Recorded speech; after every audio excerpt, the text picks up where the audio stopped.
हिंदू भाइयों, ईश्वर को हासिल करना चाहते हो तो मंदिर मस्जिद के सामने हनुमान चालीसा पढ़कर नहीं होगा, मस्जिद के सामने बुलडोजर खड़ा करने से नहीं होगा, ताजमहल को तेजु महल बताने से नहीं होगा, ज्ञानवापी मस्जिद के नीचे शिवलिंग की वजूद की बात करने से नहीं होगा।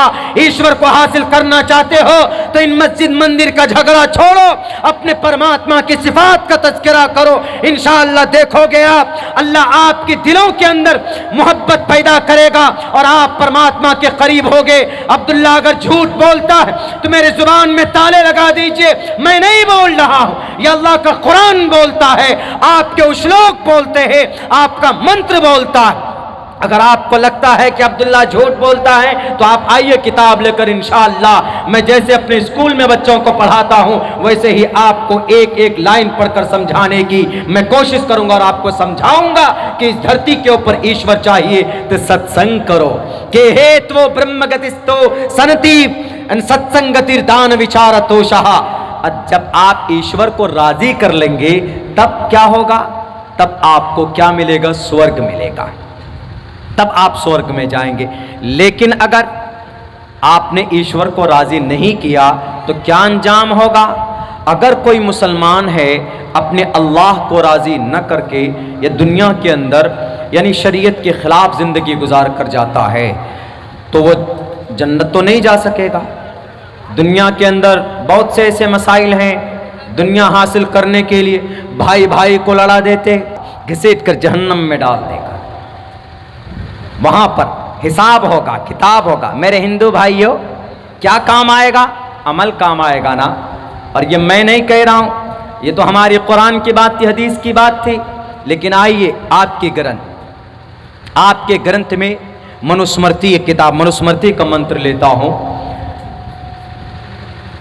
यशाम न गुणो न धर्मा, यशाम न विद्या न तपो न गुणे, यशाम न विद्या न तपो न गुणे न धर्मा, ज्ञानम न शीलम न गुणे न धर्मा, यशाम न विद्या न तपो न दानम, ज्ञानम न शीलम न गुणे न धर्मा। कितना अच्छा पैगाम है, संस्कृत में है लेकिन बहुत आसान संस्कृत में है। इसका एक्सप्लेन करते हैं।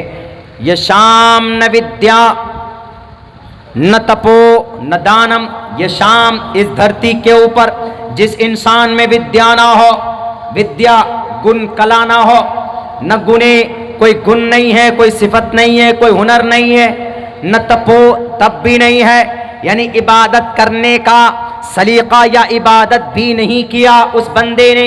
यशाम न विद्या न तपो न धर्मा, ज्ञानम न शीलम न गुणे न धर्मा, ज्ञान भी नहीं, जानकारी भी नहीं। बस नेताजी ने कहा कि भगवा झंडा लहराना है मुजफ्फरपुर की मस्जिद में, तो सर पे अंधभक्ति का, कान पे आंख पे अंधभक्ति का पट्टी बांधे और जाकर भगवा झंडा लगा दिए। न ज्ञानम न शीलम, कोई ज्ञान नहीं। ये मैं नहीं कह रहा हूं मेरे हिंदू भाइयों, ये परमात्मा कह रहा है मनुस्मृति का। आपके इस बस्ती का नाम मनोहर है। मनुहरी था, मनुहरी से मनोहर हुआ। मनु महाजल पलवान वाले मनु के तरफ शायद निस्बत है, और हरि मतलब हरि ओम, ईश्वर विष्णु शिव जी का एक नाम हरि ओम, हरि ओम, ओम हरि ओम, उसी हरि से निकाल कर मनोहर शायद लगाया। मैंने गौर किया इसके ऊपर, तब पता चला तो ये मनोहर का मनु जी बोल रहे हैं क्या? ये मनुस्मृति का मनु जी बोलते। न शीलम न ज्ञानम, न ज्ञानम न शीलम न गुणे न धर्मा, न शीलम न ज्ञानम, ज्ञान भी नहीं, जानकारी भी नहीं। नेताजी जो बोलेंगे उनके पीछे नारा लगाएंगे। ये नहीं कि परमात्मा को ये नारा पसंद भी है या नहीं, ये नहीं देखेंगे। बस जो कहा फौरन आंख बंद कर कर लब्बैक कह देते हैं और निकल पड़ते हैं उनके पीछे। नहीं मेरे भाइयों, हश्र क्या होगा, अंजाम क्या होगा? देखिए इस मंत्र के अंदर कहा न शीलम न ज्ञानम न गुणे न धर्मा, न शीलम उनके अंदर नरमी का, उखुवत का कोई मादा नहीं होगा, नहीं है, न गुणे न गुण है, न ज्ञानम न धर्मा, लास्ट में न धर्म की कोई बात पाई जाती है उसके अंदर। तो ऐसे इंसान जिसके अंदर यशाम विद्या, जिसमें विद्या नहीं है, तपो नहीं है, गुण नहीं है, धर्म नहीं है, ज्ञान नहीं है, शील नहीं है और रहमो करम नहीं है, बस जिसको पकड़ लेंगे मारेंगे तो मारेंगे। बूढ़ा आदमी हो बस दाढ़ी वाला होना चाहिए, दाढ़ी पकड़ लेंगे मारेंगे तो मारेंगे। नशीलम, उनके अंदर रहमो करम नहीं है। ऐसे बंदे में तो ऐसे बंदों का अंजाम क्या होगा?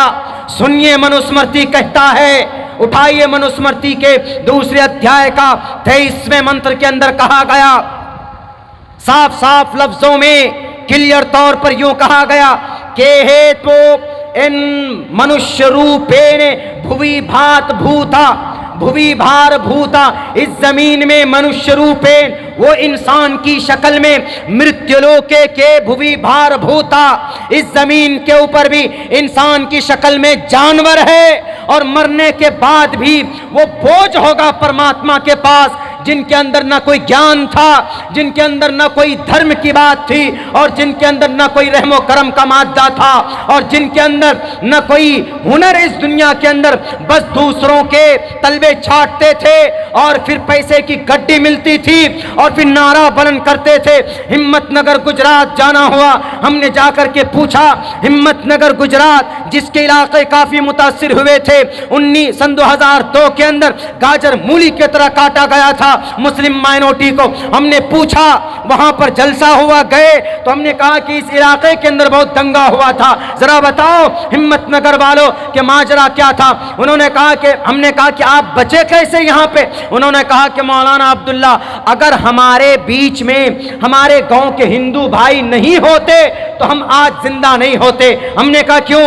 उन्होंने कहा कि जब दंगा हो रहा था, जब तलवार नजर आ रही थी, जब गोलियों की आवाज थी, जब चारों तरफ नालियों के अंदर खून बह रहे थे, सारे सड़कें पीले और रंगीन हो गए थे, रेड कलर से, उनको ऐसा लग रहा था जैसे किसी ने खून से होली खेला, ऐसी नजर आ रही थी सारी बस्तियां, सारी सड़कें। हमने कहा आप कैसे बचे, आपका घर कैसे बचा? उन्होंने कहा कि पड़ोस में हमारे हिंदू भाई नहीं होते तो हम जिंदा नहीं होते। हमने कहा कैसे बचाया?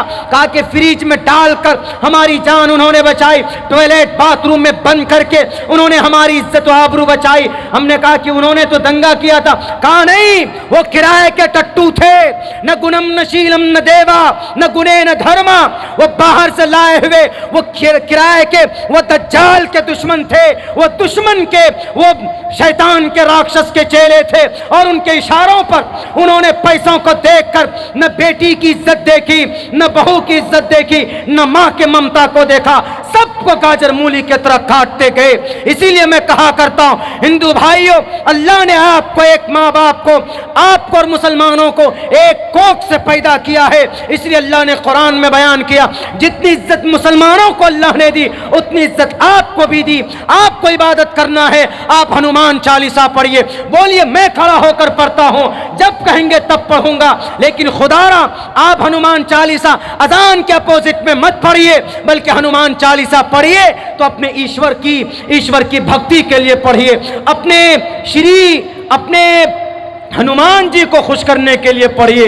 हनुमान चालीसा इसलिए पढ़ा जाता है, लेकिन अपने राजनेताओं को खुश करने के लिए, हिंदू मुसलमानों के बीच में विवाद फैलाने के लिए अगर पढ़िएगा तो हनुमान जी क्या कहते हैं? कुमति निवार सुमति के संगी, जिसका दिमाग खराब हो जाता है तो मैं अपने वज्र से उसका दिमाग ठिकाने लगाता हूं। कुमति निवार सुमति के संगी, कुमति निवार, जिसके दिमाग में भूसा भर गया हिंदू मुसलमान का, हम उसको अपना वज्र मार करके उसके दिमाग को ठीक करते हैं, सुमति के संगी।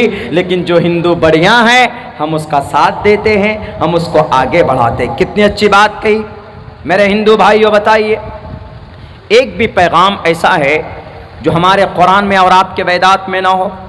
मैंने तहकीक की पर्दे के ऊपर, मैंने तहकीक की है औरत की इज्जत के ऊपर, हमने तहकीक की है जन्नत और दोज़ख के ऊपर।